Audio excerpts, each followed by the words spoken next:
are live. I'm Rodney Perry. That man right there is Michael Sean. And this is Box Seats, where comedy and sports meet. How about this, Mike Sean? I was watching I watched Keyshawn, Max, and Jay Will. I saw that this morning. I saw that. They do some interesting things with their show. Like their show, Get Up is a good show. And it's kind of interesting, right? So they're like, are you hot and cold? Are you hot or cold on this? And and they have little things. So I was watching the way they was driving the conversation. I thought it was pretty interesting. But let's jump into it. The name of the show is Box Seats. Mike Sean, we are very late. It is absolutely my fault. I'm gonna tell you what happened. So, wait, I'm ready to do the show. Frank and I were talking about the show this morning and blah, blah, blah. The show, don't know how you're going to do it. And I'm like, okay, I'll do the show, Frank Holder. But I'm sleepy, dude. You ain't the only one. Mike Sean, you do a show earlier than me. Man. I do my show at 10 a.m. But I take my daughter to work at like 1:30 in the morning. She works at Amazon. Mm-hmm. And so I broke my sleep to do that. And man, I wanted to say no. I set the link up. And then the next thing I see is, you set the link up? Mike Sean is on the line. Well, look, if you ain't going to do the show, I'm about to take a nap. At that point, I'm really done. I thought it was over. I thought that was the grand finale. I said that he's going back to sleep. We gonna chill. We see each other tomorrow. If you take a nap, I'm taking a freaking nap. So you didn't go to sleep. Next thing I get is, hey man, I'm in here. Fuck. Mike Sean is in. I'm in. And here we are. First of all, have we talked about this blue curtain? This shit looks amazing. So I hate it, but this is what I'm with. This is what I'm stuck with. The blue curtain. And every time I interview something, it's mentioned. I'm like, there's something going on with this blue curtain. Maybe I didn't. It's the perfect color. It's the perfect color. So we did the TV taping for the CW33 this week. Okay.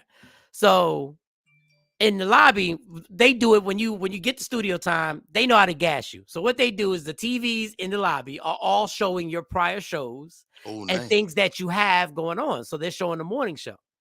So the blue curtain's there, and I'm cringing. I'm like, the damn blue curtain. When it's up on the wall, it look a lot bigger now. Like, yeah. So there's a rapper who we actually interviewed, NLE Chopper, and my daughter actually interviewed. NLE Chopper is a big deal. Yes, my daughter did an incredible job. I had a daddy moment. You just had a daddy moment. Your daughter just called you, if you don't mind me saying it, and saying that she did great at a track event. And I saw you, even though you were calm, I saw the daddy moment. So I had a daddy moment when my daughter actually interviewed this dude and was 1,000% professional and killed it. And did it on my behalf because I was like, babe, I'm 51. This kid is 20. Like, I'm already out that age frame. Like, I don't know enough about him to do a quality. So she does the quality. If he said the wrong thing, you can still kill him, too. Yeah, exactly. So, you stupid. So, back to the curtain. There are people in the lobby watching the show, right? And they look at me. And they look back at the TV and they go like, how'd you get that curtain? Like, what made you do the curtain? I said, I don't know. I said, I was cringing the entire time that I had the curtain. I don't know what it is about this curtain. Rodney is a regular old curtain, Rodney. This is nothing. Looks fan-freaking-tastic. Every time I look at your background, I'm like, it's so professional. Rodney's promoting himself. Rodney. The only thing about this thing right here, it's white. So the white kind of your computer lighting thing be like, yo, what are you doing? So I can't wear anything white. Can't wear nothing white, else you'll have no arms. Because I wore blue one time, and I had to hear it that nobody could see my arms. So I had to do the whole show like this, just so people could see my arms. Son, word up. Yeah, I was very animated on everything. Everything. Word up. It's football time, man. We just Super Bowl just passed, man. Did you hear about any of the prop bets? Like there's a series of bets every football from the coin flip to who's gonna score first to over under. Were you betting any of that? I know sometimes you're better. Yeah, I was getting into that, and the funny thing is, I think it's the first time in football history that everybody lost one bet. The prop bet of Rihanna having a guest, no guest came out. No guest came out. No guest came out. Which how was that a prop bet? Like who else? I don't remember in recent memory anybody not having at least one special guest. That's why the odds on, which if you know behind the scenes, if you know the gossip that we have behind the scenes, odds on was that Jay-Z was going to make an appearance. He had the best odds that Jay-Z would be on stage. We talked about that. There's no way in the world Jay-Z was there. No way. We all know why. We all know why Jay-Z wasn't touching. I'm going to say it because his wife said no. His wife said no. Hey, babe, Rihanna wants me to. Are you serious, Jay? You going to really bring this up? Really? Is this what we doing? We just got it through everything. And now the longest shot, the biggest underdog was Kanye. Of Kanye, Diamonds Are Forever, which would have been crazy. And Timberland. Do they have a song together? Diamonds Are Forever. He produced that. He was on the remix. He has a long verse on the remix of Diamonds Are Forever. A long verse. He loves long verses. Yes. So pause. And then that didn't happen. So nobody won. Nobody won. Nobody won. Kanye. People talk about the man, but Kanye would have been freaking incredible. And I think Timberland just put something out. Timberland just did an interview. And he said, if they ever let Kanye do the Super Bowl, just nobody's ready for what he'd do if he did the halftime show at the Super Bowl. Oh my God, he would kill it. Did you like the Rihanna Super Bowl show? It was good. I didn't know she was good. I'm not a fan. I'm not a Rihanna fan. And watching her sing, I didn't know she was pregnant. I was halfway through the performance where I said, "Is that a baby foot?" Do I see a cord? Is that an umbilical cord? Is that an umbilical cord? Right? Is she breastfeeding? Didn't she just have a baby yesterday? She just had a baby, but it's like they left a baby in her stomach and it kept growing. But this is my old man moment, and this is what I don't like about our job and what we do for a living. This is what I don't like. Okay. Is that there's a portion of this country that is simply there to find out what you did poorly. Yes. They don't want to appreciate anything else. They want to find out what was whack about it, what was inappropriate about it. So my daughter, we were getting on a plane. My daughter's watching. She found some YouTube channel that was playing the actual thing so we could watch some of it. Y'all saw it live. So she saw it. She was watching. She was on the other aisle of the plane, and she's watching it. There's over 227,000 viewers watching this on this YouTube channel. And there is nothing but the negative rhetoric about Rihanna. And they're going all the way. And that's when I get disgusted. I notice the old man in me. Like, dog, she's pregnant. She's doing her songs. She's performing. You can't say the performance was whack. It just wasn't top 5. Now, for those who really want to talk about it, it was the second most viewed Super Bowl performance in history. Really? 119 million. It peaked at 119 million. And the only person who ever had a higher peak of viewership was Katy Perry. It wasn't even Beyonce. I thought it was going to be Beyonce. No. Wow, that's interesting. Damar Hamlin was at the Super Bowl. He had he sat in the luxury box with Roger Goodell and a couple other people. Man, I've asked this question before. I think I know the answer. Damar Hamlin will never wear an NFL uniform again on the field. Your thoughts? No, he'll never wear another uniform again. The NFL won't take the risk to have him back on the field because if something tragically were to happen, they would never. I mean, the lawsuit would be. First of all, what they'd make him sign to play football again would be so ironclad. He'd probably have to sign a Bible for the contract. What's the odds of him getting hit in the same place again? What was the odds the first time? Wow, true. Well, I mean, the odds are the odds. And to be real with you, and I'm not saying this in no disrespectful way, Damar Hamlin is more famous now on what he went through than he could ever be. His name that I did not know the DB from forgetting the Bills, whatever he played for. Mm-hmm. I did not know this man's name at all. Football is becoming, what did he say? Football is becoming less about the game. Well said, Mr. Perry. All right, here he goes. But DeMarcus Hamlin got a little flack. You hear about this? Yeah, I heard about this. So I guess something was on his jacket, and people took offense. You do tell me, Mike Sean. Tell me about this story. All right, there's a whole social media movement right now to point out every demonic, every devil worshiping tendencies. If you watch the Grammys, you saw. They say LeBron James is a devil worshiper. They say it was a church lady saying if you like Beyonce, you're not a Christian. I'm like, what? If you did, we ain't got time to get deeper into it. There's a lot of stuff. There's a lot of symbolism that goes on with Jay-Z and Beyonce. There's a lot of things that are blatantly in front of us. But something on his jacket, a phrase or a passage or something that was on his jacket kind of led people to believe that this was another quote unquote demonic situation. That there was something on that jacket that was leaning towards devil worshiping. I don't know. I read it one time. I didn't get it. I went back and read it a few more times. I said, I guess you could dig deep into that.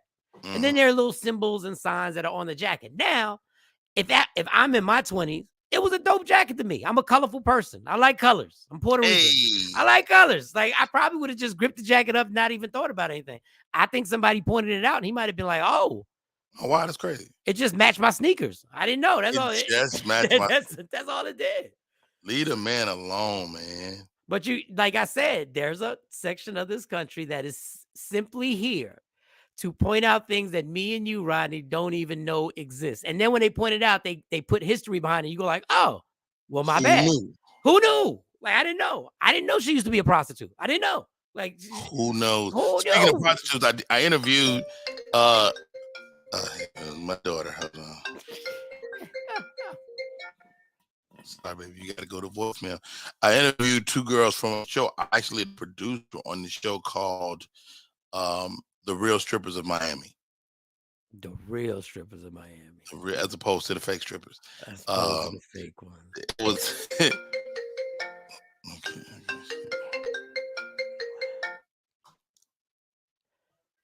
So let me ask you a question. If I send you the voicemail, you think I did it on accident?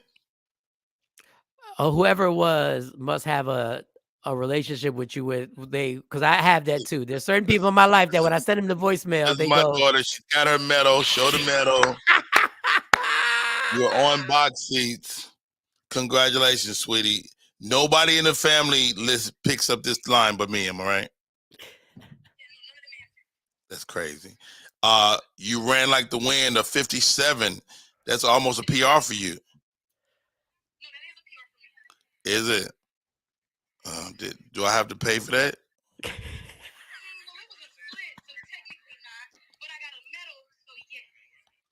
We'll think about it. We'll think about it. All right, let me go. Congratulations.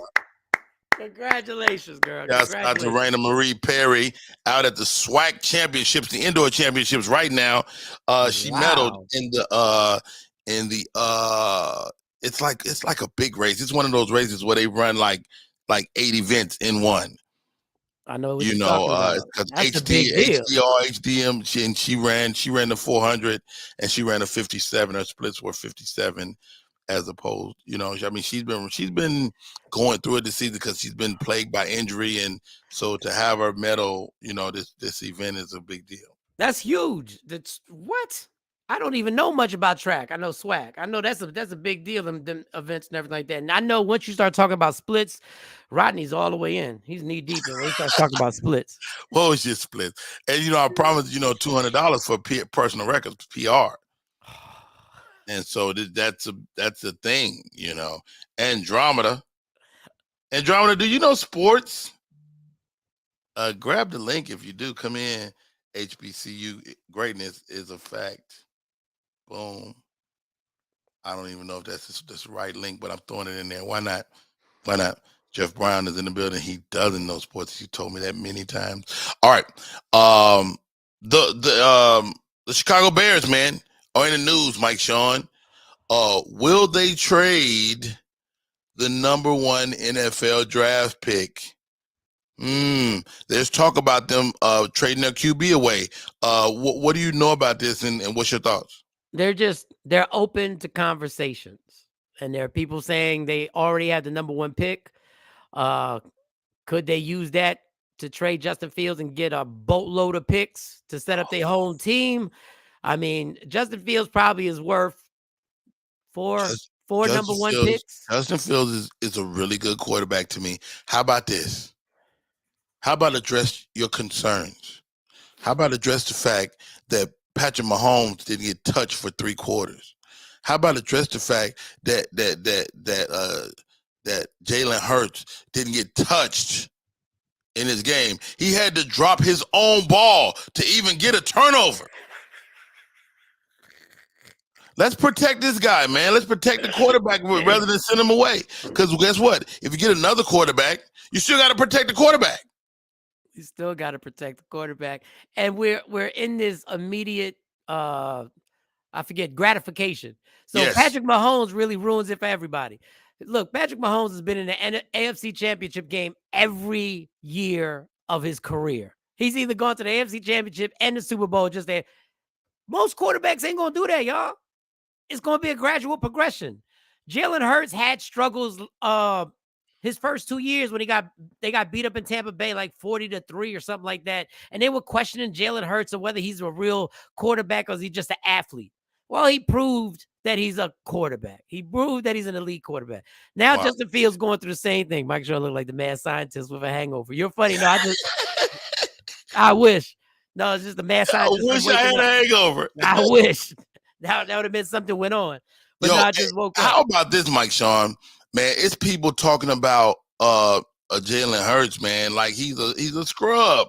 They were talking about him this morning on one of the shows. They were like, well, is he good enough to get the money? I'm like, nigga, pay him. This dude went to the Super Bowl. They're still saying that my man out in Cincinnati is better. Listen, man, he went to the Super Bowl and he was the best quarterback on the field. You know, I'm not an Eagle fan. He outplayed Patrick Mahomes. Now we can't take away the fumble because if he doesn't fumble, that's 7 points. Horrible. He wins. Or at least we know Kansas City at that moment is not setting one for a field goal. They got to go for a touchdown to win the Super Bowl. Completely different situation. So Jeff Brown says keep the number 1 pick. Hire detectives to find the best holes in the city. Oh my God. So funny. Okay. Can you guys speak on the lack of overlooking of black quarterbacks in the league? You know what, Marcus Perry? No. Okay. Of course. That's what we talk about in this show. We are the blackest sports show of all time. We say we're comedy and sports meet. No, we're black people in sports meet. That's what we really are about on this show. So we talk about black quarterback. The fact that there was 2 black quarterbacks in the Super Bowl is remarkable. But how about this? This was a black first. Like, how are we still having black first? 2023. Crazy. 2023, the black first. But the league can't fight. They can't fight what's happening now. You know, they got the young boy who won the Heisman for USC, Bryce. What's his last name? Bryce Young. And he's tremendous black quarterback who's going to be, I hate to say this because I hate jumping the gun. He's like Patrick Mahomes on an earlier level where you go like, this kid could be the next Patrick Mahomes. And I hate saying that, putting that pressure on somebody. But what I'm saying is the league has no choice. They're going to have majority of black quarterbacks. It's happening. Marcus was talking about black coaches. Oh, black coaches. Well, that's a whole nother story. Black coaches and black ownership is an anomaly in itself. How about that? I don't know if we're going to touch that one because that one, I don't know if that could change. 27 minutes to do. That takes you 27 minutes. And to get black coaches, you have to have black people in positions where the good old boys can be somebody of your color. I watched I watched on Instagram yesterday. I follow Robert F. Smith, a freaking billionaire. His mother and father were teachers. He's one of a handful of people that could buy a team tomorrow. You know, he's that liquid. He's that rich. Mm-hmm. And wow. But you got to infiltrate the league, because understand, just having the money doesn't mean nothing. Just having the money to buy the team doesn't mean anything, because you still got to get accepted by the other owners. The owners have to, after they do the background check and they do all that stuff, they have to agree that you can get in this fraternity of owners. How about that? And the faces, the color of the faces. Your money isn't enough. It's not enough. But they got some owners that ain't white either. It's a Latin dude in there somewhere, I think.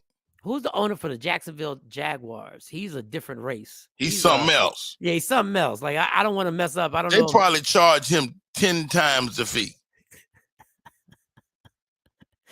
But that's why he bought the Jaguars. That's the only team they would let him buy. They're like, oh, you can take the Jaguars. You can take the Jacksonville. They ain't gonna never win. Yeah. Andromeda says, I appreciate Jalen Hurts employing a black woman. You know, his agent is black. His whole financial team are women of color.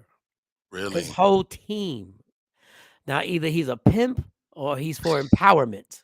He is a powerful pimp. He's a powerful pimp. And they all easy on the eyes. They showed the whole team. But Andromeda makes a great point, but that's Clutch Sports. You know, let's shout out to Clutch Sports and shout out to LeBron James and his guys that he brought in that empowered. You know, they're talking about his guy getting film about his life. Do you know about this? No. The head of Clutch Sports, what's his name? Rich Porter? Rich Paul. Oh, Rich Paul. I'm talking about the drug dealer. Rich Paul. You know, Rich Paul is dating the white girl singer from London. Adele. Mm-hmm. You see, I need you to finish my sentence. You and me, us never part.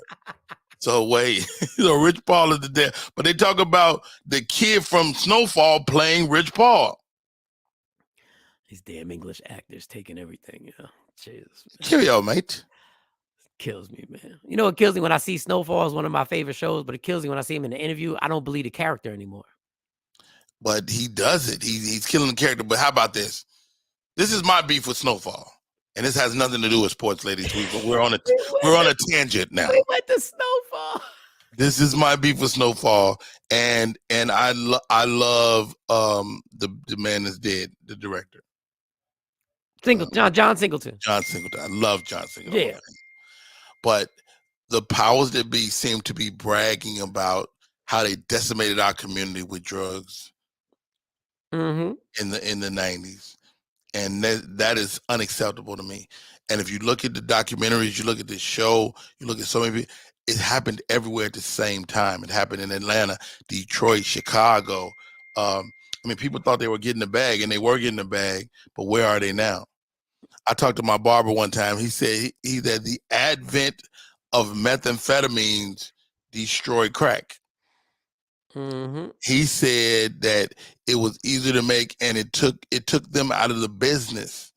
They were separated from the business because of. I was like, "Are you telling me that when crack came out, that when methamphetamines came out, it destroyed the crack business?" There's always another business. There's always another business. It's always another business. Jeff Brown. I'm not gonna let you see me because I'm almost as fucked up looking as Mike Sean right now. It sounds like you're in the toilet right now. Because I can get the mic closer. There we go. Is that better? Good for you. Yeah. Hey, man. Hey, Mike. Hey. What up? We're talking sports, Jeff Brown. I know you're not a sports enthusiast, but you are a black man in America. Sure. Will there ever be a black owner of a professional NFL team? Sure. There will be a black owner when we get the guts to leave. We don't have the guts right now. Again, I say this all the time. Black people are not mad at what white people did. They would start another league with all whites before they hired a black head coach. Okay, that's the problem. Okay, black people are not mad at what white people did. They're mad because white folks don't love them yet. When we get to the point that we realize that nobody wants to show up to see 22 slow white boys do shit. Wow.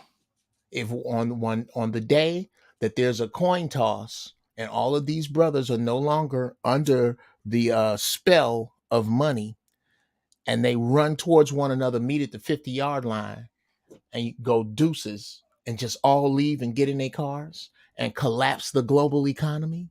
Wow. But that can't happen till the mind starts. As long as Jeff Brown, just to push back a tiny bit. Okay. As soon as they do that, it'll be 22 new black people out there playing. Yes. But the problem with that and is if that those 22 quit, it'll be 22 more. No. I tell you how we stop that. I tell you how we stop that. How do we stop that? We stop that by finding where the 22 players' mamas live and have gangsters kidnap their mamas and tell them, if you go back, that's how you do it. This is how the Chinese do it. This is how the Italians do it. I will cut your baby up in front of you if you touch a football. That's how you do it. That's a bruh. That's how I'm not. This is not Jeff Brown's playbook. Jeff Brown, please leave us. Okay, but we don't have to go down that road. We don't have to go down that road. It's too late. We can stay on the we can stay on the make believe. Please accept us road. Please accept us. Please let us have a black coach. Please not let us go to the black billionaire who could start his own league tomorrow instead of trying to buy a team with you niggas. Let's go down that road. Let's stay down there. Thank you, Jeff Brown. You're very welcome. Always a pleasure, man. Yes, sir. I'm out of here. No, as much as I want to push back on what Jeff is saying he's absolutely right. Common sense is hard. Common sense is hard to deal with. I always say, how about this? Not only is he right, but that's true across the board. That's true of football, baseball, basketball. That's true of business in America. That's true. We should all go. We should all really, we should all go back to Africa. No, we should, but we ain't. And how about this? We built this country. So we got to figure something out, though. I'm not against it. I say all the time, until we're prepared to be violent, then we got to shut the fuck up. I mean, we're programmed since birth, so it's a hard process to deprogram us to understand that how much power we have. But we've been programmed to not believe that we have this power. But we're programmed to believe that you can make a lot of money doing something that they'll appreciate, but you can't own that. You can't own. You can do it. The Chiefs Super Bowl parade is said to be giving away free barbecue. Why? I made that up. That's not true. I made that whole thing up. Let's make up stories, Mike Sean. What's next on the docket? Make a story. How about this? The Super Bowl tried to be so inclusive that they were disrespectful. They tried to be so inclusive that they literally brought indigenous. Am I saying that correct? Yes. Indigenous member, a Native American. I hope I'm saying this right. And they brought him on the field and they highlighted him. Mind you, in the crowd, they were Chiefs fans still going, which is disrespectful. So disrespectful. To that man's culture. Then they incorporated, well, you heard about this. They incorporated the Navy and they put Is this a true story? This is true. I thought we were making up stories. That's what I was saying. The truth is crazier than anything I can make up. They take a picture of a Navy battleship and they got the people wearing all the different colors for the community. Wow. Now, I don't have a problem with the community. How often are white people tone deaf, man? Like that's one of the issues in the movie You People.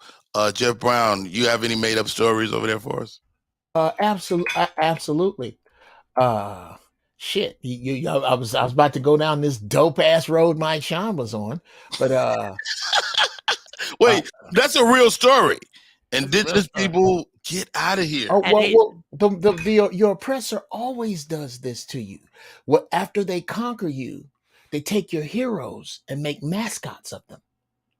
Wow, this is a psychological get down. Let's talk about this, guys, before we wrap it up today, and we are going to wrap it up in seconds. Andy Reid took a lot of the accolades, but it really wasn't any. It was very Eric Bieniemy had a wonderful program. He outcoached the Eagles. Let's talk about Eric Bieniemy before we leave, man. This guy should take a team, but he won't. Will he, Mike Sean? Nah, he won't be. He's not being offered. For a guy to be in that many Super Bowls, win that many Super Bowls, and your excuse is that he doesn't call the plays for Andy Reid, which Andy Reid has denied. And Andy Reid said he has a big parts in making these game plans. But there have been tons of Mike Sean, hold on. Talent, you're on live. We're on Box Seats right now. Taliento. You ain't bring him up. You can't be on right now. It's 2 o'clock. We ain't finished. We're gonna keep talking till we get done. Talent, we ain't start till 1:30. We started, nigga, literally at 1:35. Is this talent? Swear to God. And the reason we started late is I was asleep, and Mike Sean was like, "Well, I'm going to sleep," and I was about to go to sleep, and he's like, "Well, I'm in the thing." So, how are you, bro? We can't hear.